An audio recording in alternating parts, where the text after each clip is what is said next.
ကမ္ဘာလူဦးရေရဲ့44ရာခိုင်နှုန်းကိုအုပ်စိုးခဲ့မှုတဲ့တခုတည်းသောအင်ပါယာဆိုတာဘယ်နိုင်ငံဖြစ်မလဲကျွန်တော်တို့ကအီရန်လို့ကြားလိုက်တာနဲ့တဲကနာရတွေရေနံတွင်းတွေနဲ့စစ်ရေးပဋိပက္ခတွေကိုပဲပြင်းပြတက်ကြပါတယ်ဒါပေမဲ့တကယ်တမိုင်းမှာတော့အီရန်ဆိုတာကမ္ဘာကြီးကိုတစ်ချိန်ကဂိုင်လုတ်ခဲ့တဲ့ရှေးဟောင်းပါရှန်အင်ပါယာကြီးရဲ့အသေးနှလုံးပါပဲပါရှန်အင်ပါယာလို့ပြောလိုက်ရင်ခေတ်ကာလတွေအများကြီးရှိပေမဲ့အထွတ်ထိပ်ရောက်ခဲ့တာကတော့ BC 950လောက်ကစတင်ခဲ့တဲ့အာခီမက်နစ်အင်ပါယာပါသူတို့ရဲ့အင်ပါယာကြီးဟာအခုခေတ်ဥရောပရှေ့ပိုင်းကနေအီဂျစ်အဲဒီကနေအိန္ဒိယနယ်စပ်အထိကျယ်ဝန်းခဲ့ပါတယ်ဒီအင်ပါယာကြီးဘာကြောင့်ဒီလောက်အောင်မြင်ခဲ့တာလဲဆိုရင်အဓိကအချက်၃ချက်ရှိပါတယ်ပထမအချက်ကတော့ Sayes နဲ့သူ့ရဲ့ပထမဆုံးလူခွင့်ရေးကြီးညာစာတမ်းကြောင့်ပါသူကတခြားဘရင်တွေလိုတိုင်းပြည်တစ်ခုကိုသိမ်းပြီးရင်လူတွေကိုကျင့်ပြုဘာသာတရားတွေကိုဖျက်ဆီးတာမျိုးမလုပ်ပါဘူးသိမ်းပိုက်ခံပြည်သူတွေကိုသူတို့ရဲ့ကိုယ်ပိုင်ဘာသာစကားကိုယ်ပိုင်ယုံကြည်မှုတွေအတိုင်းဆက်လက်နေထိုင်ခွင့်ပြုခဲ့ပါတယ်သူ့ရဲ့အုပ်ချုပ်မှုမူဝါဒတွေကိုတမိုင်းပညာရှင်တွေကကမ္ဘာပထမဆုံးလူခွင့်ရေးကြီးညာစာတမ်းလို့တောင်တင်စားကြပါတယ်ဒုတိယအချက်ကတော့ပို့ဆောင်ဆက်သွယ်ရေးစနစ်ကိုကောင်းမွန်အောင်လှုပ်ဆောင်နိုင်ခဲ့လို့ပါအင်ပါယာကြီးကျယ်ဝန်းလာတော့အုပ်ချုပ်ရတာခက်လာပါတယ်အဲ့ဒီခေတ်ကယနေ့ခေတ်လိုစနစ်ကျတဲ့မြို့ပြပို့ဆောင်ရေးစနစ်တွေမရှိသေးပေမဲ့ပါရှန်တွေ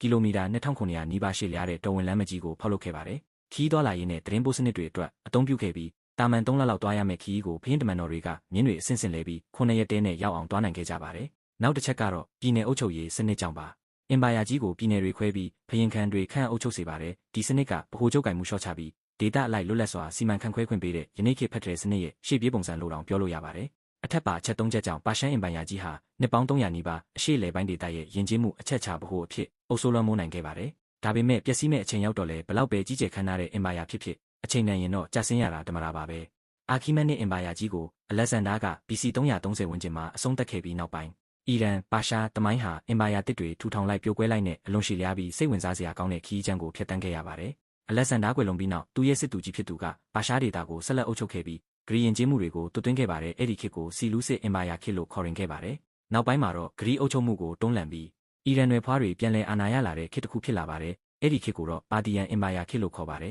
ပါတီယန်တွေဟာရောမအင်ပါယာနဲ့အကြိမ်ကြိမ်စစ်ခင်းခဲ့ပြီးပိုလန်မကြီးကိုထိန်းချုပ်ကာကြီးပွားတို့တက်ခဲ့ပါတယ်အစ္စလာမ်မတိုင်မီနောက်ဆုံးခေတ်ဖြစ်တဲ့စာဆန်နစ်အင်ပါယာကတော့အီရန်သမိုင်းရဲ့ရွှေခေတ်တစ်ခုလို့သတ်မှတ်ကြပါတယ်ဇိုရိုအက်စတာဘာသာကိုနိုင်ငံတော်ဘာသာဖြစ်ပြဋ္ဌာန်းခဲ့ပြီးဘိုင်ဇန်တိုင်းအင်ပါယာနဲ့အင်အားပြိုင်ဆိုင်နိုင်တဲ့အင်အားကြီးနိုင်ငံဖြစ်ခဲ့ပါတယ်အမှုပညာပြီးသူကနဲ့ယဉ်ကျေးမှုတွေအလွန်ထွန်းကားခဲ့ပါတယ်အဲ့ဒီယဉ်ကျေးမှုခေတ်တစ်ခုဟာအာယက်ကျူးကျော်မှုကြောင့်ချုပ်ငြိမ်းခဲ့ရပါတယ်အာယက်မွတ်စလင်တွေကစာဆန်နစ်အင်ပါယာကိုအပြီးတိုင်သိမ်းပိုက်နိုင်ခဲ့ပါတယ်ဒီဖြစ်အပျက်ဟာအီရန်သမိုင်းရဲ့အကြီးမားဆုံးအချိုးအကွေ့ဖြစ်ပြီးဇိုအက်စတာဘာသာစာအစ္စလမ်ဘာသာအီရန်ကိုရောက်ရှိလာခဲ့ပါတယ်စစ်တရာစုမှာတော့ဆဲကျွတ်တက်နယ်ဖွားတွေကအီရန်ကိုသိမ်းပိုက်ခဲ့ပေမဲ့ပါရှန်ယဉ်ကျေးမှုနဲ့အုပ်ချုပ်ရေးစနစ်ကိုပဲဆက်လက်ကျင့်သုံးခဲ့ပါတယ်စစ်300စုမှာမွန်ဂိုကျူးကျော်မှုဖြစ်သွားခဲ့ပြီးဂျင်ဂစ်ခန်ဦးဆောင်တဲ့မွန်ဂိုတပ်တွေဟာအီရန်ကိုအကြမ်းတမ်းဆုံးဖျက်ဆီးသိမ်းပိုက်ခဲ့ပါတယ်မြို့ကြီးပြကြီးတွေပြာကျခဲ့ပြီးလူတန်းပေါင်းများစွာတေဆုံးခဲ့ပါတယ်နောက်ပိုင်းမှာအီခန်းနိတ်နဲ့တီမူအင်ပါယာတွေဆက်လက်အုပ်ချုပ်ခဲ့ပါတယ်နောက်ပိုင်းမွန်ဂိုစိုးမိုးမှုမရှိတဲ့နောက်မှာတော့ရှီယိုက်အစ္စလမ်ဆာဖာဘစ်မင်းဆက်ဟာအီရန်သမိုင်းမှာအရေးပါဆုံးခေတ်ဖြစ်ပါတယ်အီရန်နိုင်ငံကိုပြန်လည်စည်းလုံးညီညွတ်စေခဲ့ရုံသာမကရှီယိုက်အစ္စလမ်ဘာသာကိုနိုင်ငံတော်ဘာသာအဖြစ်တရားဝင်သတ်မှတ်ခဲ့ပါတယ